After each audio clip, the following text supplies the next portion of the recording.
Hello, good evening, and welcome to The Majority Show, broadcast live every Wednesday, 7 p.m. on Facebook, YouTube, and also on Twitter, now called X. I'm your host, Mark Devlin. I'm here today on Scotland's #1 politics chat with my co-hosts, Mary Devlin and David Griffiths. How are you today? Good evening, everyone. It's a beautiful sunny night, so thank you for joining us. It is an even more sunny, sultry Ayrshire evening, and hello, welcome everyone. Right, so David, actually, Mary, what are you going to be talking about tonight? Well, tonight I'm going to be talking about Lord George Foulkes' 5-point plan to deal with nationalists. Does it start with a scalp? That's what it should do. Anyway, and David? Tonight I will be looking ahead to the Rutherglen and Hamilton West by-election now that we have the confirmed date. And we will be talking about Humza Yousaf's march to nowhere, and also a little bit about his programme for government. And talking about Humza Yousaf's programme for government, we also have Zoomer of the Week. All right, so we'll be back with all this and much more in just a moment.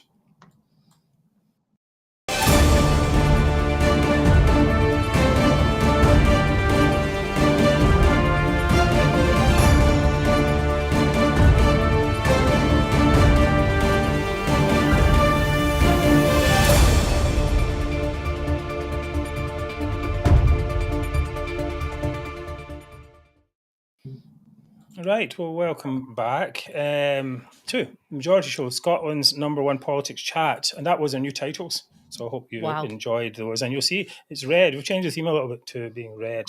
Used to be blue. Is that for danger? No, it's for amazingness. Attention. Attention, that's right. Anyway, our aim is a better Scotland without toxic nationalism that's strangling Scotland's potential. Here tonight with Mary and David, and I'd like to just start off by saying a huge thanks to everyone who has donated to keep the show going. If you're watching the show on YouTube, you can make a super chat or super thanks donation using the button there, and everything helps, big or small. Alternatively, you can go to the Majority website where you can place a donation there. And donations start from just £2 a month. So to all of those who watch but are not regular donors, if you can manage it, £2 a month would really help to keep the show going. We do have monthly costs for software and equipment, etc. So anything you can donate really does help.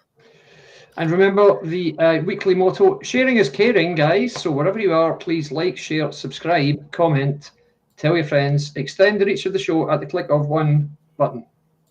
Right, it's great to see all these comments coming in from people all over the land and beyond as well. Some of you are coming in from our pages in UK Union Voice and United Against Separation, which have been very helpful in promoting the show.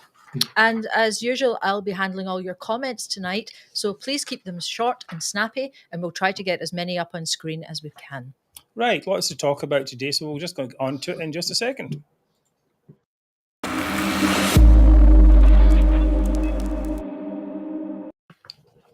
Yeah, okay. It was billed as a turning point in the summer of independence. Well, summer is here at last, but there isn't much sign of independence. A paltry 3,989 people, plus some stray dogs, attended the march in Edinburgh at the weekend. Bit of we say it was a washout, but it was good weather, I suppose. Originally, they had Brian Cox scheduled to appear, although he didn't turn up because he was quite busy having COVID, or at least so he said. Yeah, right. Anyway, I would quite like to have seen Brian Cox come on here because he's always useful for some kind of gross Anglophobic chant or quote. Yes. And I just wonder a little bit how his Celtic fantasy would go if he was on the same stage as Humza Yousaf. David, do you think any thoughts on that? Well, yeah, I mean, if you remember, what Mark's referring to here is Brian Cox made an absolute tit of himself last year when he was being interviewed, I think, by Sturgeon, and he said how different Celts are. You can see the difference between England and Scotland because we're Celts, right? So he's saying that people in Bradford and Liverpool and Newcastle and Manchester and Huddersfield and Leeds are different from Scots How exactly? How about people in Carlisle? Are they different from Scots too, Brian? You absolute muppet. No. What a load of rubbish. And they're always going on about the new Scots, right? The new Yep. Scots, Lorna Slater, for example. I mean, is she a Celt? I don't know. Really? And of course, Humza Yousaf, not Celtic. Sorry, background Celtic, Celtic. yep. I nearly said Celtish there, which sounds quite good actually. But they couldn't get Compton Cummings or anyone else, probably because they were too busy sunning themselves in their United States mansions. Quite Or maybe right. because they don't like Humza, and maybe they were just like, I mean, these celebrities really did like Nicola Sturgeon, didn't they? Perhaps they don't like Humza that much. Well, I mean, let's face it. Would you attach it if you had a big ego, as all these guys do, and if you had a big concern about your publicity and what your next, I guess, big hit is going to be? Would you really associate yourself with, a shit show like Humza Yousaf? Would you? I don't think you would, to be honest. I suspect there's a lot in that, Mark. Yeah, people want to be seen with somebody who's perceived as a winner. They don't want to be seen by to be alongside or supportive of somebody who's almost certainly on his way out, as Humza, it would appear, is. Oh, you think he's? Yeah. You think he's on his way out? Well, I think he's going to leave anytime soon, but I don't think his tenure will be as successful as SNP. I think anything, but I think we will see steady decline under Humza Yousaf's stewardship. I don't think there's any question about that. I think from the high of Salmon getting the actual majority, and then the referendum to Sturgeon just more or less marking time, and then her reign ending in disgrace, now to Humza, who just can't do anything. I mean, he really has never succeeded at anything in his life. He's failed upwards consistently. He's clearly getting a helping hand at every stage, and he's taking the SNP, as I said last week, into their first ever, almost certainly their first ever by-election defeat. And from there, who knows how much further it could slide for them under him. So, yeah, I think he won't last, certainly not, no. So I think a lot of people will distance themselves from Humza, as it's starting to happen. You never before heard SNP, MSPs and MPs speaking out against the party line. Now you've got Neil, you've got Ewing, all these guys are doing it, and even Kate Forbes is still at it as well. So yeah, she is indeed. I put up this thing here from Daily Record. Independent supporters gather at huge rally in Edinburgh. Huge. And it have to be, this. I think the media is complicit in this kind of. Oh, David's off. Media is complicit in this kind of propaganda. I think it's been going on for too long. I think they should. I mean, certainly there should be someone. The police don't give out numbers, but there should be someone there who does proper official. What they called? There you back. So anyway, all I'm saying is there should be someone who gives official numbers for these type of crowds, because they just keep lying about them all the time. There was a consolation prize though. For some reason, the singer Iona Fife was in the front row. Someone who was not elected, never had a hit record, disliked on Twitter for her constant whining and grifting. So, which is, I suppose, what the SNP is all about, I guess. I mean, I think if you even look at the nationalist commentators such as Wings Over Scotland, been saying that just basically, he said that he wouldn't vote for these people because they're just so awful. I mean, that row, front row there, which I'll put back up, I think, what is it, Lorna Slater, Humza, Kelly Given, who we'll talk about later, and a bunch of other just complete losers. Can you think any chance of them taking them to independence, David? No? You think that's ever going to happen? David, we can't hear you. No sound there, David. All right. I think David is saying no. Right. Okay. Oh, yes. That's good. We can use sign language. Just wave. We should all learn that. Okay. Very good. Weirdly, though, the event was billed as for an independent Scotland in the EU, which is a little bit of a weird thing, I think, because here it is here, march and rally for an independent Scotland in the EU. I mean, it's really a strange one, because a third of yes voters don't want to rejoin the EU for a start. So you're not wanting to give them any ideas or anything like that, but really, wouldn't you think that they would not want to split up their market, and you think just they would all come together as an independence march. What you say? Okay, we're having an independence march, but you can't come on because you don't quite fit the mold here, or we're just going to go for this independence in the EU, and it's a bit of a strange one. David, you got your microphone back yet? Nope, David, we still can't hear you. Oh, right. Well, probably best to just come out and try again, I guess. There. Nope. We'll tell you when it's working. All right, you can just keep plodding away at that at the side. Mary and I'll go on with it. I think it's one of these kind of weird things that the nationalists seem to do to kind of deflect away from their own nationalism. They try and pretend to be as international as possible. Like, we love the EU, we love the EU. No, I mean, nobody really cares about the EU. But, it's like, again... I think it's mostly just... I think they mostly just don't want to fill in the little visa form for when they go their holidays.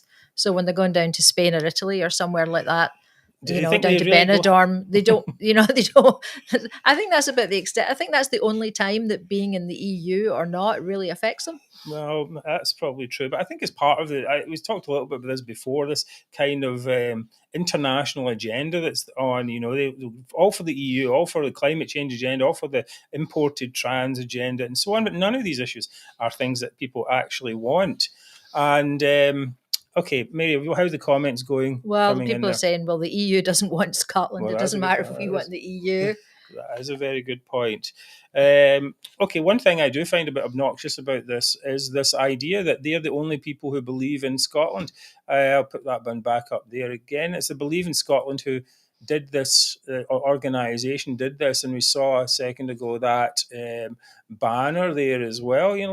Well, wait a minute, it's just because you wave a flag and, go on a march doesn't make you any more Scottish than anyone else. Doesn't make you care about Scotland, anyone else. And 15 years of failure, nationalist failure, shows that their belief in Scotland isn't really very strong at all. We've actually flushed Scotland down the toilet. Mary, do you think that's the case? That they flushed Scotland down the toilet? Yes. Well, certainly their incompetence has certainly done that. And we're not hearing... I'll be talking later about the programme for government, but we're not hearing anything that's making me think that there's going to be any kind of a turnaround on that.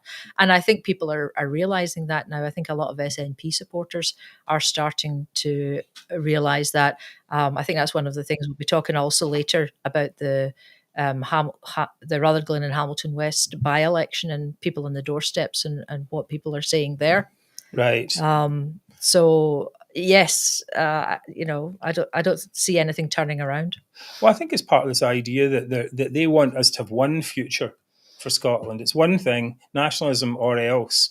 And let's see if David's he's got any sound. Yeah, there, David. Nope. No, you have to learn sign language. That's what you have to do. He's chatting away there. Okay. Okay. Don't think it's that. It was working, and then it's... No, must be on your side. Right, okay. I assume everyone can hear us okay. Yes, well, I hope so. Let us know if you can't hear us. Right, okay. All right, you just stay in there and to see if you can try and fix it for now anyway. I think... Well, as far as the EU was concerned, I think David was going to talk about, that it would be a minimum of 5 years for Scotland to be admitted to the EU. Yeah, and the rest. And the last nation to join the EU was Croatia. And that was way back in July 2013. That was 10 years ago. Right. How's that? Yes. Oh, yes. Hey, hallelujah. I've tried 3 microphones, guys. 3 microphones. It's finally working. Right. Okay, let me pick up here. Okay. In terms of the EU, right, this was very much billed as a Scotland in the EU march. And the young person got into a big argument with on Sunday was telling me all Scotland's going to get into the EU. Why? Because Romania was allowed then. Yeah, in 2007, right? In 2007, before the worldwide banking collapse. Now they're a little more circumspect in the EU about who they let in. Given that, the last country to join the EU was Croatia in July 2013, okay? There are 8 nations currently in the queue having made applications to join the EU. One is Turkey, which applied in 1999, albeit there are very strong geopolitical reasons why Turkey might not be allowed to join the EU. But 5 of the countries who are currently in the queue were already in the queue for EU membership prior to 2014, when the Scottish independence referendum took place. In other words, in the 9 years since IndyRef, nobody's joined the EU. The next people who are due to join the EU are maybe Serbia and Montenegro, and they're expected to be allowed in 2030. So Serbia applied in 2012, Montenegro applied in 2010. So that's an 18-year and a 20-year wait. And these people are telling us Scotland walks in 5 minutes. No, Yeah, it's a very weird strategy, to go out and say, we're going to march for Scotland in the EU. You're like, well, okay. What about Scotland and a cost of living crisis? That's what we're marching for. That sounds well good. I shouldn't really come in and see the problem. I talked about this last week when they were looking for a new CEO. That was the thing. I should go there and just give them all the ideas. But no, we're not doing that because that's not what we're supposed to be doing. Don't give them ideas. Anyway, but I mean, of course, there's a huge currency problem. Oh God, how many problems are there? Well, there's the debt. As Alan Jack said, we've got the debt problem to sort out. And then, of course, there's the hard border. And we never tire from telling people, Brexit killed Scottish independence in Europe straight up. In fact, even Ian McWhirter, who was, I think, maybe a soft yes, perhaps, in the Times this week, basically said there was no chance. And we're beginning to see a little bit of that, maybe in the media, kind of actually begin to say, nah, this is dead now as well. Right. So we did the Believe in Scotland. We did that bit, and we said, well, May Much is saying it's their egos. They just think everyone would want Scotland. Exactly. Yeah, right. They do think exactly. That's pretty much the extent of the thinking here. That's it. Everyone likes Scotland, and the UK left, and people hate the UK for leaving, so they take Scotland back in. No. Yeah, with all our 50% of people on benefits. Well, first of all, 1 million Scots voted to leave the EU anyway, so I don't really understand that part. And 30% of Scottish nationalists as well, many of them who would think that leaving one union for an even more remote union isn't really a great idea. I mean, they're unionists, EU unionists, as some people have said. Now, okay, but some nationalists have said, we don't see a lot of any marches. And the point is, we don't have to have any marches because we won. Absolutely right. Although often it seems as though our side acts as though it is lost, or at least it did, and the nationalists seem to act as though they win. Imagine going out with 4,000 people and basically having a thing like that. Aren't they embarrassed? That's a tiny fraction of the population. Tiny, it's even a tiny fraction of Edinburgh's population. It's a tiny fraction of that districts they were in, where Arthur's Seat and all that is. I can't remember what it's called. So, it's tiny. Aren't they embarrassed to stand up? But they stand up there and going, we're going to get independence, we're going to get it, because they've got that. Well, our side, who has the majority, is like, oh no, the nationalists are giving us a hard time and all this. And we were so demoralised. It was one of the reasons we started up the majority anyway. What have we got here? And let's see. You've ranted on and lost your train of thought. Well, especially after Scots, not English folk or people in the UK, but Scots decided they would remain in the UK. I mean, really, it's ridiculous. Well, some because we were outside the country. Yes. It's well worth remembering that more than 400,000 more Scots voted to remain in the EU than voted for the SNP at their last mandate for independence. So let's just keep it real here, guys. Yes. Right. It's a bigger question, though. Has a march ever changed anyone's mind? Do people look at a bunch of losers, that's what they are, waving flags and think, oh, yeah, that's the thing for me?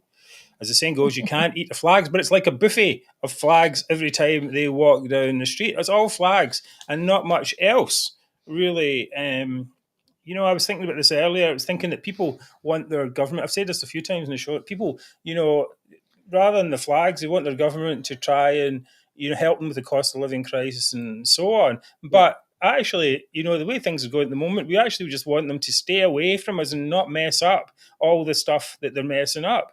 It's like, just leave us alone and do nothing. That would be a good policy, actually. And maybe we should vote. We'll vote you in, but you've got to do nothing. Need some representation, but don't do anything, please. Please, it's just too much. Anyway. Yes. Right, March, road, as I say, road to nowhere. Have you ever been to march like that? Would you ever go on a march like that? Certainly not. Certainly, I've been on a march before, a political march, like the guys there, the front row carrying the banner. I did that at a march 2 years ago, almost to the day, which was about the Northern Irish Protocol, and I actually spoke in George Square. It was the first public speech I'd ever given, and it's very it's an adrenaline rush. There's no doubt, but that was for something very tangible. It was saying, we don't agree with this and we want something to happen. These guys are just marching for a completely nebulous, totally unrealistic dream with no backing for it at all, and all of the smiles and stuff. It just looks so fake to me. Really, it's as if they know they've got nothing left other than these ostentatious shows of defiance. I don't even know what it is. I don't. It's not even defiance, is it? It's it not even that ostentatious. No, True. It's not. None of those things. What is it? It's just a waste of time. It's just I really don't get what it is. I guess this is just them trying to keep the pot boiling because there's not going to be a referendum this year. They know the conference is just going to be an absolute flop. They know they're going to get hammered. Yeah. They're just stirring the grievance pot. Yes, well, that's true, Mary. That's a big pot they've made there, definitely. Right, in a moment we're going to be talking about Humza's plans for government, God help us all. But if you like the show, please check out the Majority Shop, where you can buy awesome Majority merchandise, including Abolish Holyrood t-shirts, mugs, and mouse pads. I can't even say they that. would come in handy. Mouse pads. They may take our lives, but they will never take our camper van t-shirts. And I love Scotland too much to be a nationalist t-shirts. All of that and much more. And do we still have the coupon? Yeah, yes, we do. Look, we have a coupon. Oh, yes. So if you put in the coupon SHOW10, you can get a 10% discount. Oh, that's great. Right, okay. We'll be back in a second. Let's do the thing. We'll be back.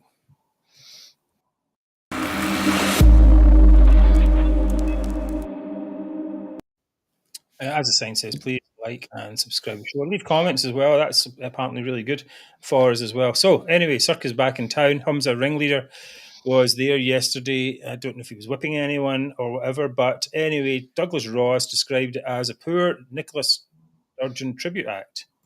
Very good. Well, okay, Mary, tell us a little bit about what actually went down there. Right. So this programme for government, what it's supposed to do is set out how we will work with partners to tackle poverty, promote growth, and strengthen the public services we all depend on. Now, that all sounds good. I'd like to hear about, some of that. Well, a lot of people have been saying that this programme for government presented by Humza Yousaf was his last chance to impress. Yeah. He's going to be replaced. And I think the underwhelming vision would indicate the latter. You think he's really going to be replaced, David? Do you think that? I think there's going to be a move to replace him very soon. Depends on how badly they lose next month, assuming they do lose, which I think they will. If it's a real caning, and if it's, say they lose by 10,000 votes, I think some people would start making noises about maybe a leadership challenge. Yeah, I think Kate Forbes would in a minute if she thought there was something in it for her career, no question. So I think it's very possible. Yeah. Right. Okay. Well, so this was supposed to be an anti-poverty, pro-growth plan, but I must have blinked and missed the pro-growth plans. Yeah. Yousaf had pledged to listen and to act as we build a new relationship with business. Oh. There'd been a report from the Fraser of Allender Institute last week found that the vast majority of businesses didn't believe that the Scottish government understood their needs. Right. Well, we know that. That's very true.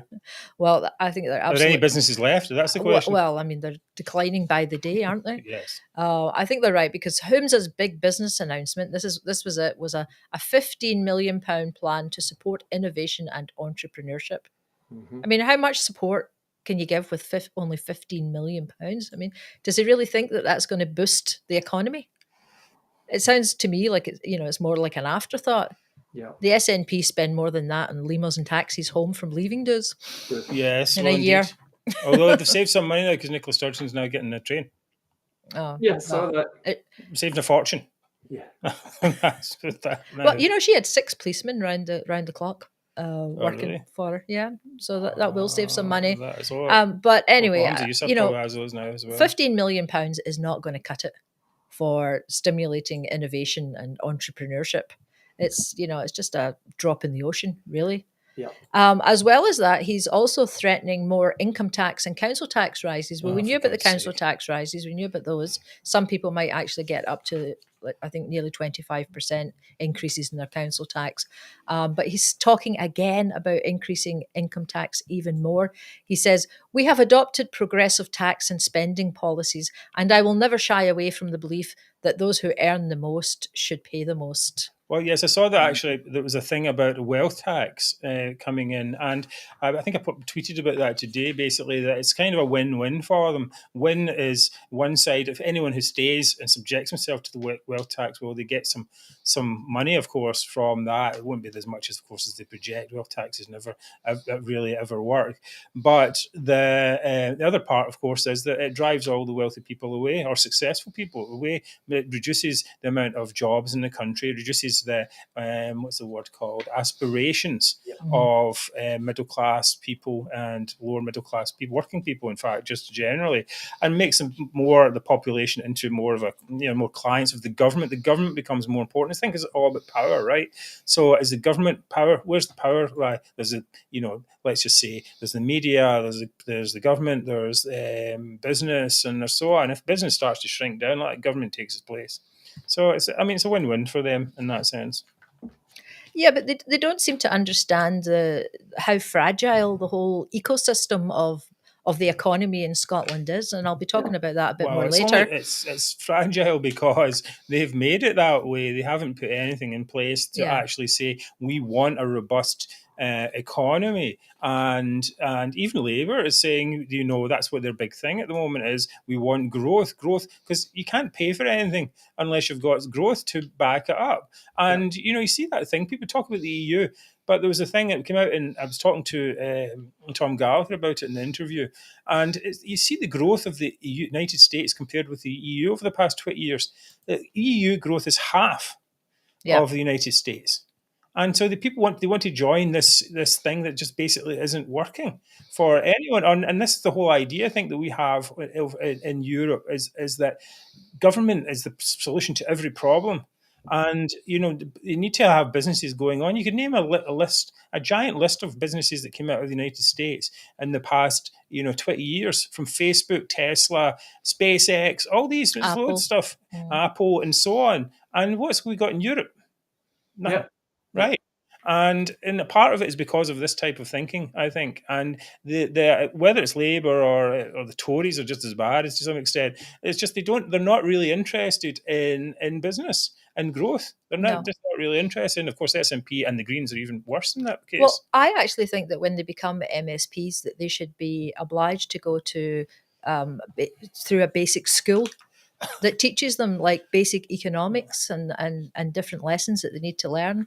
And maybe they have to go in a little placement in a business. Someone who's got a small business and they're struggling for survival. I think that's a good idea. That expression is that anyone who wants to be an MSP should be instantly banned. That's the level of it. I stood. Hang on, it's so a joke. David. It's a joke, of course. But it's. I don't know. I mean, because it would just be government-sponsored programs anyway. We just need people. We need to make a situation where people think that businesses are not always being demonized, or let's put it another way, not even businesses. Anything that's not the government is not being demonized all the time. Quite. Was there any more to say on that? Am I supposed to talk about the wind farms now? Well, I was just going to say, I mean, they talked about the pro-growth or whatever, but I honestly haven't heard anything about improving services, which was the third part of the aims. Did they even mention any services? I don't know. No, I haven't seen anything in any newspaper reports. Yeah. I mean, I should have listened probably to his whole speech, but I just couldn't do that to myself. No, it's too much. We're supposed to do that. We're supposed to do that kind of thing. I tried and I don't get paid enough. It literally put me to sleep. I mean, quite literally. I started listening to what's his name on Scotland Tonight, and within 5 seconds I was spark out. I just couldn't listen to the man at all. Sorry, Yeah, Humza. this is the one I was going to mention. You mentioned this thing here about the speeding up wind farms, but green groups are not impressed. We're not impressed. It doesn't matter about whether the green groups are not impressed. I mean, the whole country is getting full up with wind farms, and basically, as if there weren't enough of the monstrosities already, local communities and electricity customers are being made to suffer to appease the Greens. And the Greens, of course, that's why I've said that. But if you look at some of the things there, local communities don't want these in many cases. They're overruled by the Scottish Government, which again is beholden to the Greens. Humza said, as well as the enormous economic opportunity created by climate action, there is also an overwhelming moral imperative. The terrifying impacts of climate change are not something to worry about in the distant future. They are here today. And that includes, I think I'll just put two lies that are in that. There is an enormous economic opportunity, for landlords and for manufacturers of turbines. For ordinary people, it really isn't, and who have to pay for it in green levies and green taxes. And the other one is a maximum sea rise of 1 metre over 100 years isn't terrifying. If our descendants don't know how to walk 1 metre uphill in 100 years, they deserve to get their knees wet. I mean, really? Okay, so coming up in a second, David's going to talk about Rutherglen. That's exciting stuff. So we'll be back in Rutherglen's always exciting. Back in a second. And if you want to put, yes, exactly, this is the eyesores. If you want to put anti-windmill comments on there, great by me. That's very good. All right, we'll be back in just a second.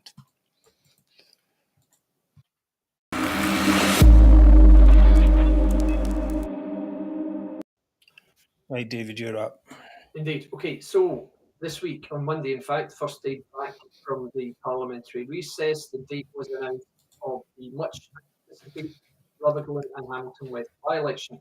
It will be held on Thursday, October 5th, which is 4 weeks tomorrow. So what's likely to happen? I hear you cry. Thus far, these are the parties which have confirmed they will field candidates, 11 of them. In the interest of balance, I'll name them all.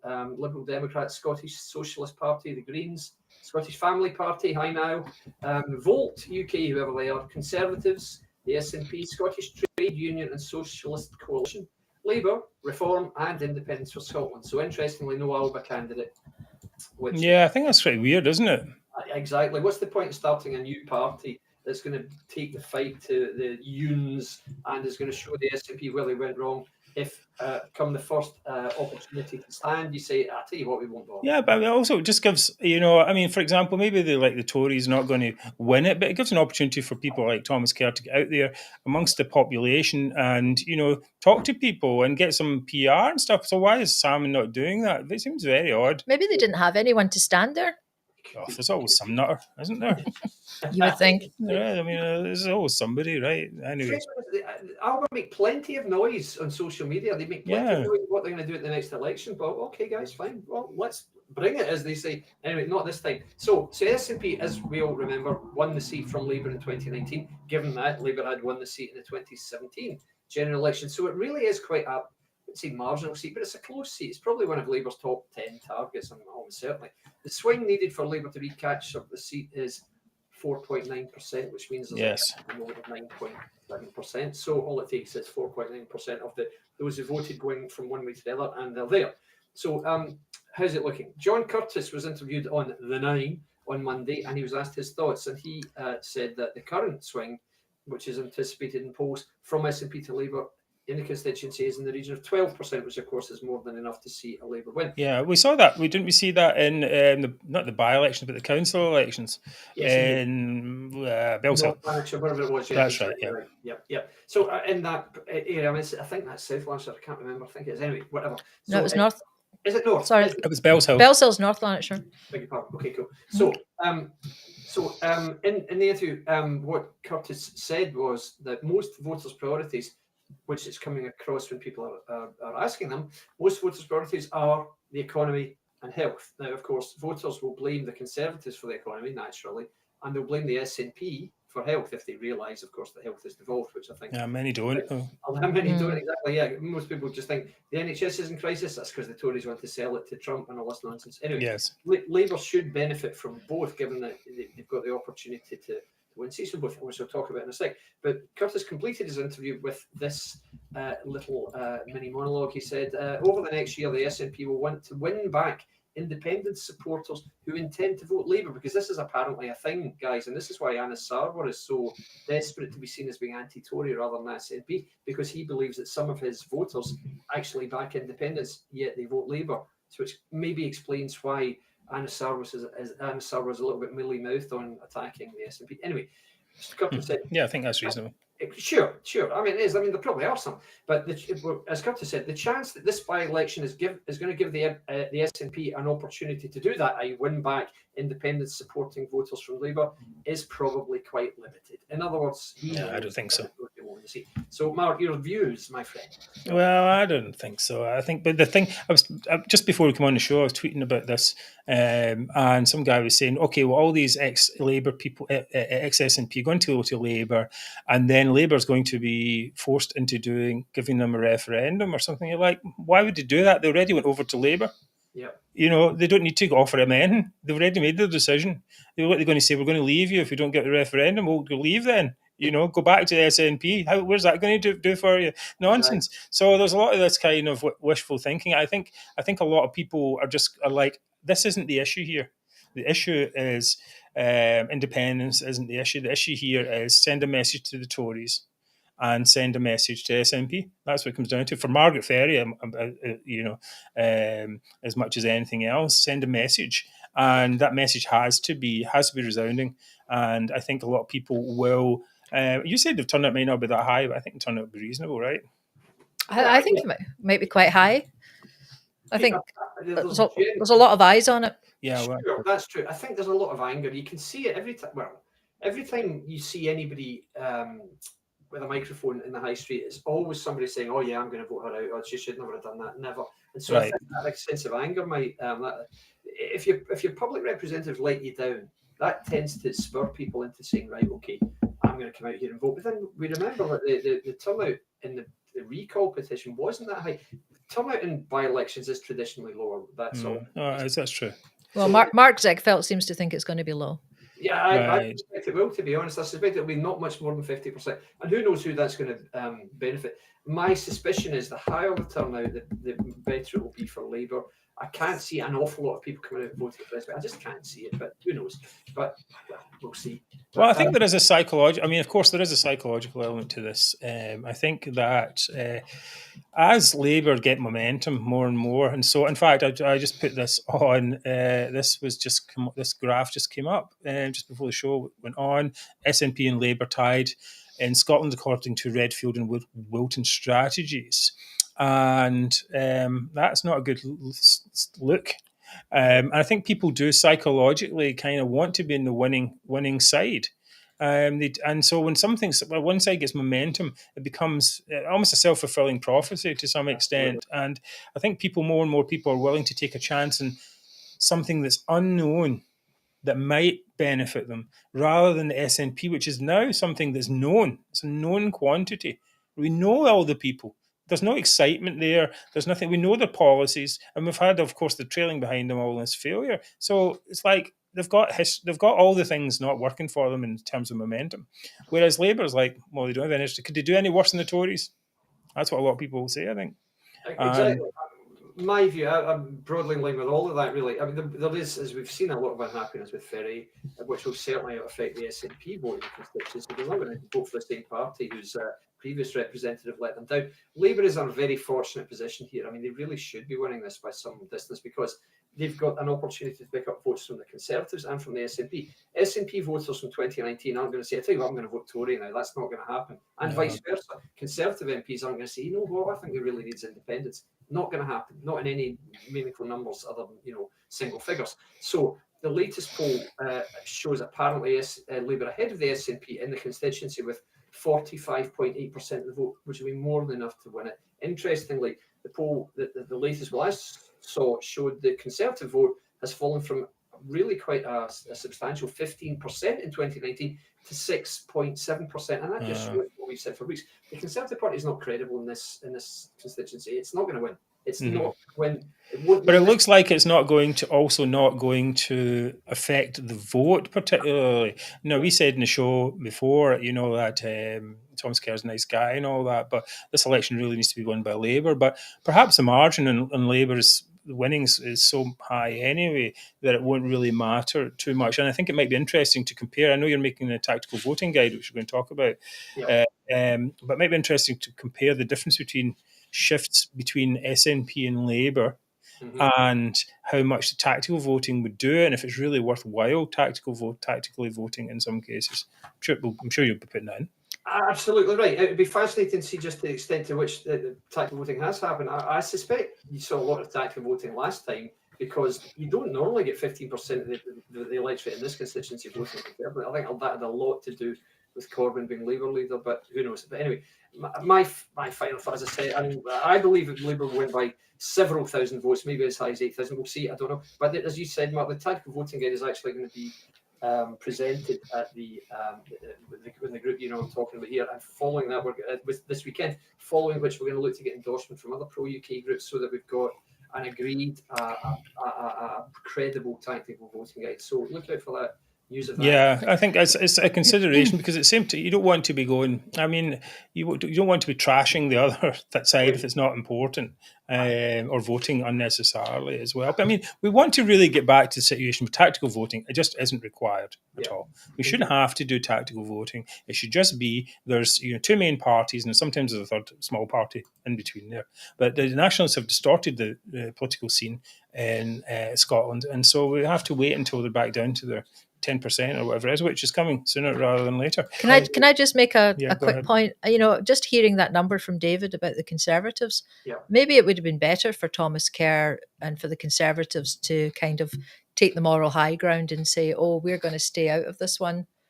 We know we don't have any chance of winning, because if they get such a low vote, it's going to make them look really bad, isn't it? Well, votes can always be explained away. I mean, I was never going to win anyway. There's nothing like that. I mean, it's maybe. But if it's much lower than was expected, then it's damaging rather than you can just bat it away. Perhaps. Exactly, I get that, Mary. But Mark, I mean, in as much as parties will always present their result as a great victory somehow. It's a victory for some reason. But yeah, you're right. And to me, I wouldn't have stood. There's no way I would have stood as a Conservative in this constitution. Especially not now at this time. But anyway, maybe it's a good experience for Thomas Kerr.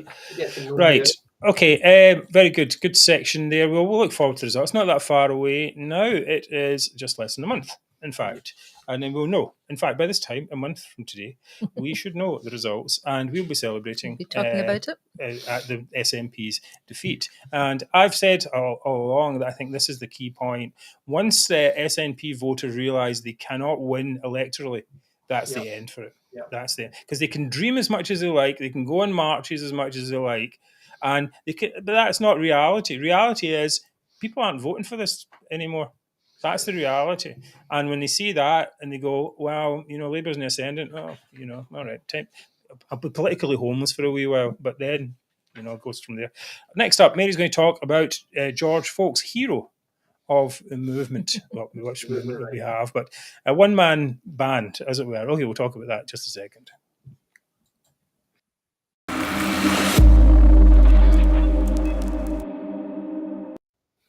Well, I would actually say that George is part of a two-person band. Is that such a thing?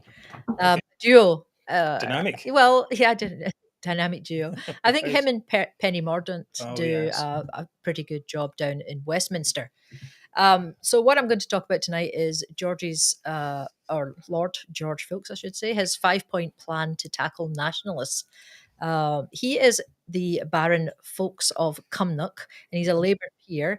He's come out fighting this week as Parliament returns with a 5-point plan to tackle the SNP. Now, I think this is very organised, and I think it's something that all of the opposition MSPs in Scotland should be following. Okay. And it's their day job and it's what they should be doing all the time. But George has had to lay it out for them.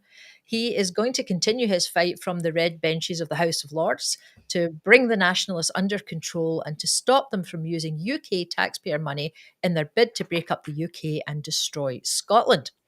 So to do this, he has identified 5 areas that he would pursue either through questions in the chamber or at committee level.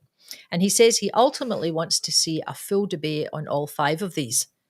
So one of them he's already started with, and that was he's already persuaded Simon Case, head of the civil service, to look at the SNP's use of government staff to push a party policy at Holyrood that's outside the government's remit, right. which, as we all know, is independence. Yeah. And so Lord Foulkes is now saying that he's going to follow up with Simon Case to see what action has been taken on that.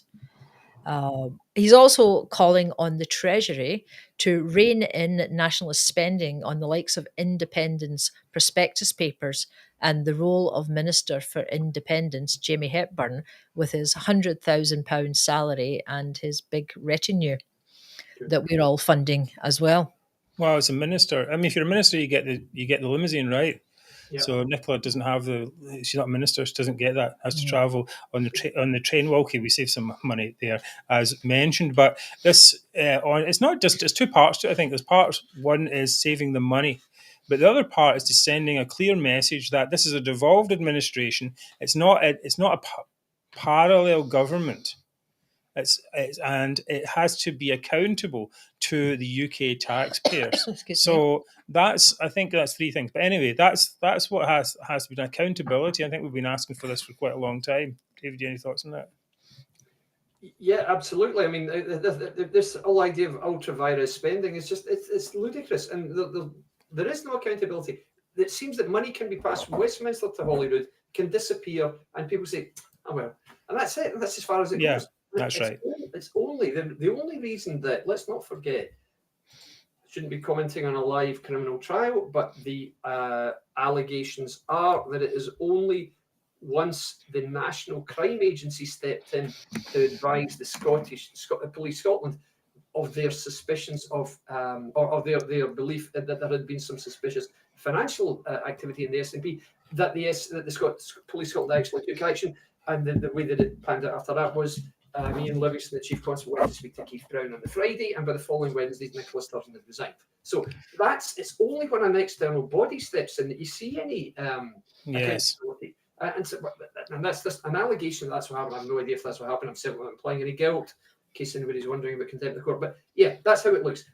It looks like there is zero accountability and zero wish to seem accountable. It's just, well, the money's coming. Look at what's something Robertson last week saying, that money that was paid, 33 million, that might never be spent on what it was intended for, because it's been spent on other things. It's terrible. Yeah, I know. Well, as well as that, there's Jamie Hepburn, right? But he's also he wants to continue to challenge the spending on some of the overseas offices and the trips overseas by ministers. I don't know what the budget on those is, but I know that the cost of maintaining the Scottish international offices that we've got them in China, the USA, Canada, France, Ireland, Germany, Belgium, and Denmark. The cost for that for 1 year is £7 million. And then they complain that there's not enough money for child poverty or whatever it is, or whatever their other projects are. And, it's the wasting of money. And that's what they don't. It's not actually a waste, because it makes their core believers think that there's something happening. It makes them believe there's a parallel government. And this is the big thing. If you've got a parallel government in place, then it's inevitable that will break off. Right? We'll talk about, maybe mention that a little bit later. Mary? Well, he's also going to follow up concerns that money allocated to the Treasury by the Scottish Government for specific purposes has been diverted elsewhere. You don't say. That might, I think we're talking about the £17 billion that people have added up and said, it was supposed to be put in some places. For example, what happened to the COVID money? Yeah. And then there was the money that was sent specifically, it's not a big amount, but the money that was specifically sent by the UK government for swimming pools to keep them open in Scotland. Yeah. And then they basically told the councils, no, we've already given you money, you're not getting any more. Another focus is going to be highlighting SNP failures and waste. Mm-hmm. And there are plenty of those to choose from. Just tune into this show every week. We've got the Gupta deal, the ferry fiasco, the malicious Rangers prosecutions, credit card expenditure by government staff, and the botched deposit return scheme, of course, among many. I mean, that's just some of them. But on Friday, Lord Foulkes was featured on the front page of the National after he called Scotland an elected dictatorship. He said, "When the UK House of Lords returns on Monday, I will be intensifying my campaign to stop illegal spending by ScotGov. An elected dictatorship is always wrong, but when it's a devolved government, there is a way it can be stopped if the UK government exercises its responsibility." SNP MSP called the comments deeply insulting. Well, what's insulting is spending all our money without any any accountability whatsoever. I think he's doing an amazing job, and what's annoying about it to some extent is that it seems to be a 1 or 2 person job, when in fact the entire resources of the UK government should be pushed onto this and should be stopped. And instead of this idea that they had for so long, oh, it's just the Scottish people, let them look after their own stuff. Well, we didn't vote for that. We voted for, to remain in the UK and to have oversight. That's what we voted for. Yep. Quite right. Well done, George. Keep going. We're right behind. Yes. Keep going, right behind you, George. There. And as I said, this should be the job of every Scottish MSP in opposition. That's right. Absolutely right. Right. Okay. Things you can do to support the show. You can make a donation. That would be really great. You can buy a T-shirt or a mug. T-shirt. Or whatever. You can subscribe to the show on YouTube. That really helps. You can tell your friends about us, and you can do all of the above, which makes us very happy. Coming up, it's a moment you have all been waiting for. The highlight of the week. It is Zoomer of the Week. Yay!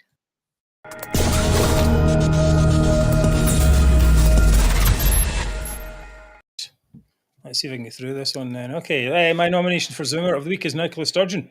Sturgeon made her first speech in the Scottish Parliament today, this afternoon, 3 o'clock. Yeah, that's right. Yeah. After getting the train, and maybe Peter dropped her off at the station, whatever, because she's still not passed her driving license, which we'd all hear about, of course, the front page of the Daily Record, if she did. World news. Anyway, she was urging the Scottish government, the UK government, to give more powers to the Scottish government. What kind of thing is this? More powers that you can abuse? I don't think so. The recently arrested former First Minister said she accepted my share of responsibility for the state of political discourse. Yeah. But if anything, that makes me more determined to play a part in trying to change it. What? So she's talking about polarisation here, actually. Polarisation. She polarised the whole nation, and now she wants to do something about it. Like, you should never have started. That's the point. She says polarisation in politics is much maligned. And she basically says, I don't think I'm creating news that she wants independence, but that will never stop me from arguing for incremental change along the way. And likewise, those who oppose independence shouldn't close their minds to new powers that allow us to better tackle the challenges we face in the here and now. And that reminds me of the story of the frog and the scorpion, which we already, regular readers will know, but I've updated it here. A Scottish opposition politician wanted to cross a river. And here was Nicola Sturgeon on Lorna Slater's private ferry. Hop in, said Sturgeon, I'll take you across. But if I come in here with you, you'll think that I want more powers for the Scottish government and you'll use them for independence. I would never do that.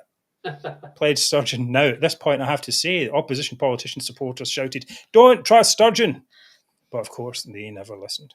The boat ride was long, and due to Sturgeon's constant nagging, the opposition politicians did give some powers, because that's what they do.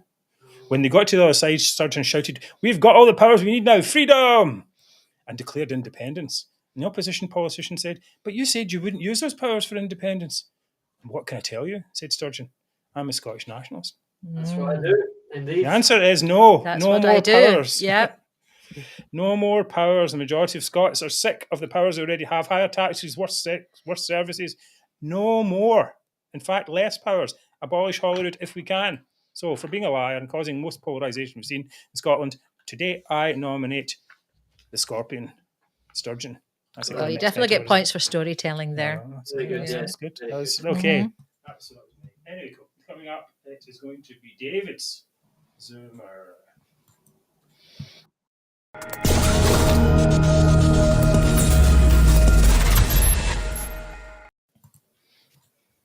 My candidate, Zoomer of the Week, this week is Kelly Given.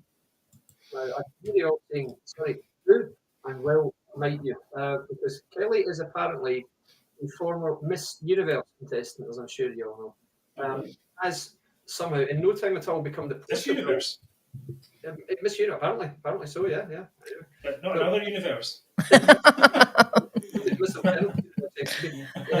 That's in which Scotland's independent, maybe, I don't know. Anyway, but she's become the poster girl because she's passively attractive. So she's now front and centre. And it all began, she appeared on a reality TV show, which I'm sure you missed, I did, called Make Me Prime Minister, in which a bunch of young people who think they're on The Apprentice go onto this show, which apparently had Alistair Campbell on the panel, and they had to fulfill all these challenges, very much Apprentice style. When that came out, I was like, I didn't watch it, but I was like, well, how give the Nationals down there, make me Prime Minister so I can break up the country? Absolutely. Mark, your sound's a bit funny. Yes, yeah. A little bit echoey, yeah, you're kind of far away. Maybe in another universe. That's it. You're back. You're back. Okay. When she was Prime Minister, yeah. So yeah, of course, that's support of Scottish independence and appearing on a reality TV show when she wanted to become UK Prime Minister just says everything you need to know about SNP activists, as she styles herself. Anyway, since then she's been wheeled out regularly to try to make the increasingly flimsy case for independence. And this week she appeared in an interview with Untribal Politics, which I guess is tribal. Yeah, extremely tribal. Yeah. So she was asked the question, and I won't tell you the question. I'll just let the video play if Mark has it there. Oh, I think the question's in the video, isn't it? Yeah, no, exactly. Yeah. You talked a lot about mentioned there like equality and justice and diversity. These are the kind of things that make independence look attractive, right? Yeah. I understand this. Okay, I have to stop. I'm going to stop this a few times through this because I listened to this just before the show, and it's like, what was it? Equality and stuff making Scotland look more independence, more attractive. No. That's it. Right. Okay. Moving on. Completely hypothetical question, right?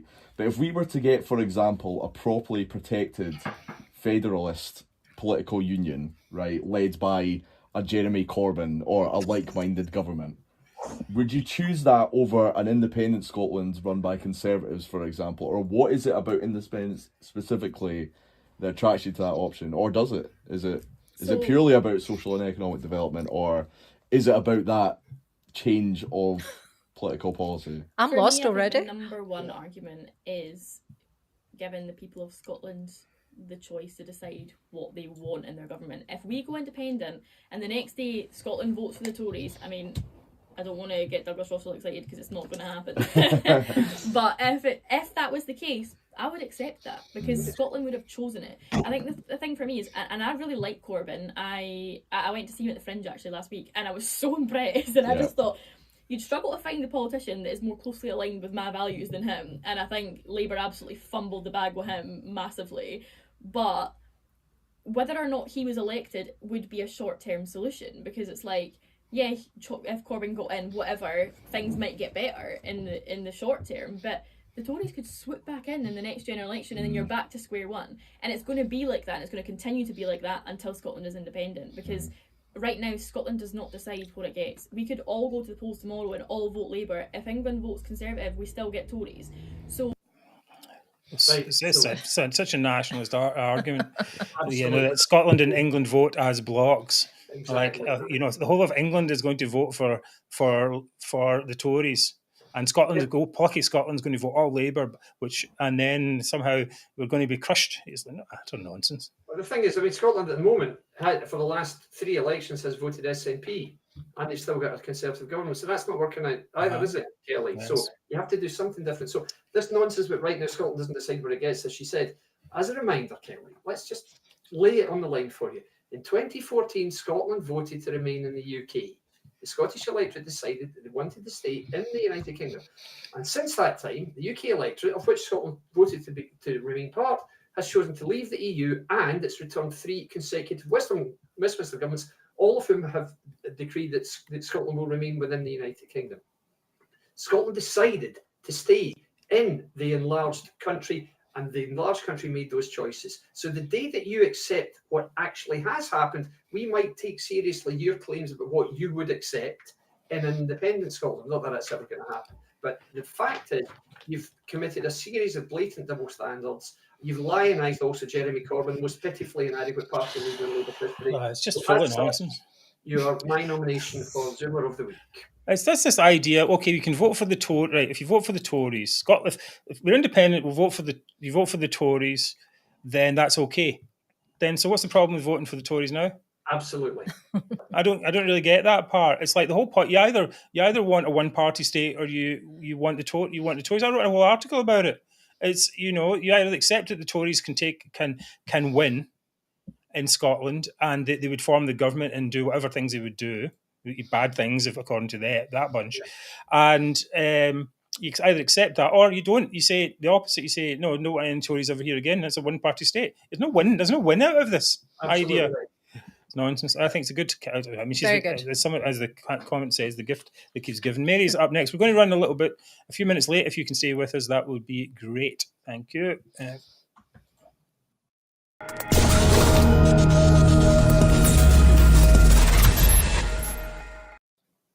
Well, my Zoomer of the week is always guaranteed to make me very angry on a regular basis. It is the perennial green prick, Ross Greer, for his post this week. Have you got that up there, Mark? Yeah. Okay. So, talking about the new licenses needed by the short-term let owners like Airbnb properties, bed and breakfast, glamping pods, etc., that we all love to go to in Scotland. The National, which of course Ross reads, reported almost 2/3 of short-term let landlords have claimed that they're considering shutting up shop ahead of the licensing scheme deadline. So about 2/3 of these landlords in these places are thinking about closing down. So what does Ross say? He posted, "Don't threaten me with a good time like that." It really just highlights again his usual communist infantile understanding of how the Scottish economy works and his complete lack of awareness of what will happen when the economy doesn't work. In particular, it highlights his hatred of people who own property, and which he demonstrates time and time again. Yeah, it's Of terrible. people and businesses trying to earn a living with all the risks that involves, and people and businesses employing people, giving people jobs, as well as people can then pay national insurance and taxes, which support the whole economy. And all these big and little businesses support the much wider economy: the food and drink suppliers, restaurants, cafes, shops, bars, taxis, transport, entertainment, and sightseeing venues. So if there are no short-term lets, it's a disaster for the whole economy. Yeah, we're all using the Airbnb. Right? Yeah. Well, we go between booking.com, it's often bed and breakfast or somewhere, or Airbnb. Yeah. We like to travel around, and these places are good deals. But first of all, there's this new licensing, which seems to be a real problem. It can really cost a lot of money. But then you've got like Ross Greer with his comments that he'd like to see, get rid of them all. What is it? He wants us all not to get a little weekend away or a week away or whatever. He doesn't want the tourists coming in and using think of the economy if we don't have tourism in Scotland. And they don't have big hotels everywhere. It's not as if you can, everybody can just book into a big hotel. People absolutely rely on these. But, Ross Greer, he's actually proud of his communist, anti-capitalist credentials. Well, it's anti-business. That's the thing. It's anti-people making a living. Yeah. We just put everybody on benefits forever in Scotland. Is that it? I don't know how he thinks an economy works. I mean, where does money come from? I mean, he must think there is a big money tree somewhere in Scotland and it just falls off there. Oh, don't forget the levers. Once they've got the levers, guys, they can borrow money. That'll be fine. No problem. Well, when he was young, he said to his mum, "Mum, when I grow up, I want to be a communist." His mum said, "Well, you can't be both." So, okay. Well, the thing is that he knows these comments rile up every adult who's ever had to work hard to earn their own money. And he seems to enjoy it. He's just doing it to rile us up, pretty much. And, we all have to watch and suffer the consequences. Him and his green misfit gang destroy the Scottish economy with every misguided policy the SNP allow them to spew on Scotland. Well, it's just that idea, isn't it? That as Ronald Reagan said, the 9 most terrifying words. I'm here from the government and I've come to help you. That's what it's like, really. Quite. So, it's just, can you just not leave us alone? Just for a wee while? As I said earlier on, just leave us. Let a business just get on with their business. Leave us alone, and a bit of minimum regulation, especially after cost of living crisis, would be a good thing instead of sticking your finger in stuff that you don't know about or don't understand. quite Well, right. I'll let Councillor Andy Morrison, let him sum up. He says, so you can carry on with your good time, Ross, with the forthcoming damage to tourism, the hospitality sector you've already brought to its knees. You'll be the only person having one. Yeah, true. Good one there. Like, the Greens are not a true Green Party. They're anything but a Green Party. They're nationalists using a flag of convenience. That's all they That's are. right. They're That's not very true. Nationalists. They're appalling people. So, yeah, indeed. Right. David, you can choose. I'm choosing. Okay. Well, I think they were strongest tonight. Kelly Given's not exactly strong anything, sadly. Sturgeon always a good candidate, but as you know, I'm populist, guys. And when I see the avalanche of pro-Mary sentiment here, saying sorry, Mary's won it. Oh, really? Yes, I think it's a well-deserved win there, Mary. Thank you. Never mind, I can't read the room, guys. So yes, so Ross Greer, yeah. Oh, by the way, Ross, in the next 48 hours, I'm seeing 3 people who want to take out private rentals in 3 different properties. Now, you keep telling me that landlords do nothing useful for society. Shall I tell them to come up and see you? You can sort them out with somewhere in Bearsden. Maybe you could rent them a room. How's that? It's absolutely so, Ross Greer, you are this week's Zoomer. Thanks, David. Very good. Right. Well, thank you for being with us in the show a little bit extended. So much to talk about. In fact, we have to cut out things. There's so much more Zoomerism and so much more nuttery that's going along all the time. I think we could do the show every night. Almost, I think. Anyway, so a big thank you to all of you for being with us tonight. I'm going to leave you with the thought of the week. If you vote for people based on a dream, it's no surprise when the reality comes back to bite you.